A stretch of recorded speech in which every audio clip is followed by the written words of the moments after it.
Hey guys, today we will see deferred execution, and after listening the complete lecture of deferred execution, I can guarantee you that you can understand and write any kind of complicated query using LINQ. So let's start the lecture. As you can see here, we have a list of names, and I have already written a query using where clause and order by, and then there is a for each loop.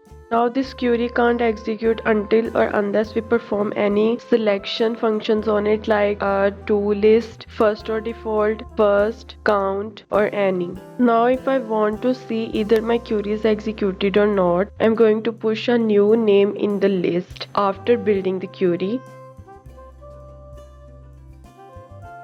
Now as this new name's length is also greater than 4, so when at the time of execution of for each loop, this query will execute and added this new name in the list also. This is actually called the deferred execution, which means that we can modify our list or array until or unless we are not execute our query, and query will execute in LINQ when we use selection function with it or we perform a for each or for loop. As here we build our query but we haven't performed any selection function on it, that's why we get a modified list. Now as you can see, this new name is added in the list and filtered by our query. That is just because of the deferred execution, which will perform right after the selection function or iteration of the list.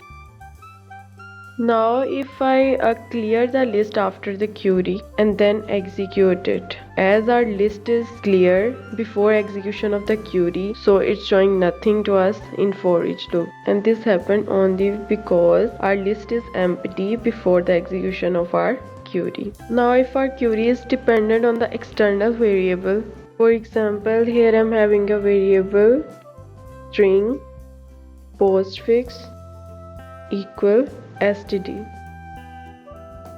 Now I'm going to append it in the query. After appending it, I'm going to modify it after building our query, and now I'm going to save tch in it. Now definitely because of deferred execution, this query will execute at the time of iteration, so it will not append the postfix with std, but it will append it with the modified value, which is tch. Let's execute it. As you can see, at the time of execution, it is getting the modified value, which is tch. Now if I want to append our list with the std, then I need to use the selection function like toList at the time of query building, so that query execute at the time of query building and it will not save tch or updated value in it. So for the deferred execution, you just only need to understand that query building and query execution both are two different things. Query building we can perform in different steps, but execution of the query is only performed at the time of using selection functions or at the time of iteration. You just need to remember this for the sake of query execution. Let me just explain you how our query execution actually works by using this diagram. As you can see in this example, I have an array which have 3 values 5, 12 and 3, on which I have written where clause, which will filter those variables which are less than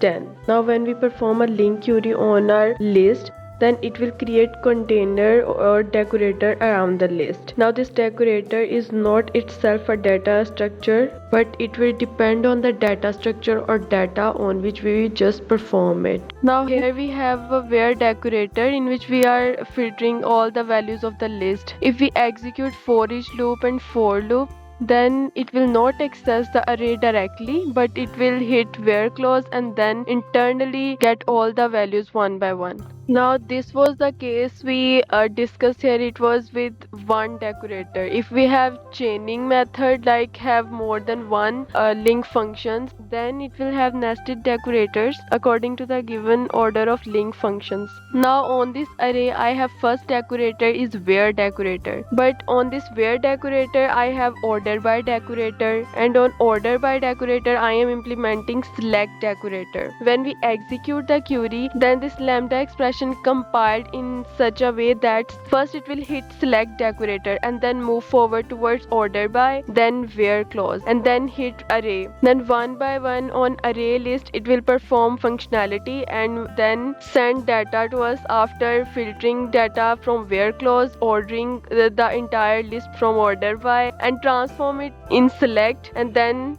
display it on the front end. Now let's deep dive into it to see how it exactly execute our these three decorators. This is also called the chaining decorator. Now let me tell you first how this chaining decorator execute. First it will hit select decorator, then move forward toward order by, and then where decorator. From array it fetch all the values and apply where decorator on it, and then move towards order by, then it will order all the values and then transform in select decorator. Now as you can see, these all decorators are applied on the array according to the given link query order. Like first we applied where clause, where decorator created around the array, and then we applied order by decorator, and then on the where decorator it created another order by decorator. At last we have our select decorator and select decorator created on order by. These all are nested decorator, but they are according to the given link query order.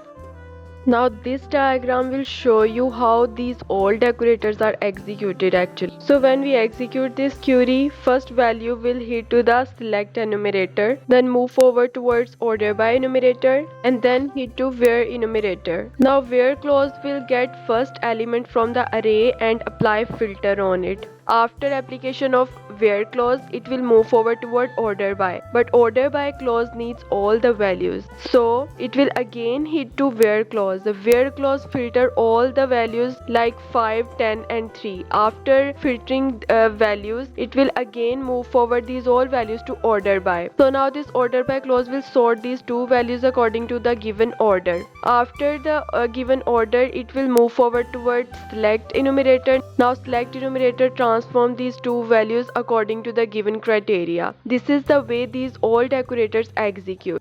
Hope you understand this lecture. If you have any question or query, you can ask in comments. If you like this video, please like, subscribe and share my channel. Thanks for watching.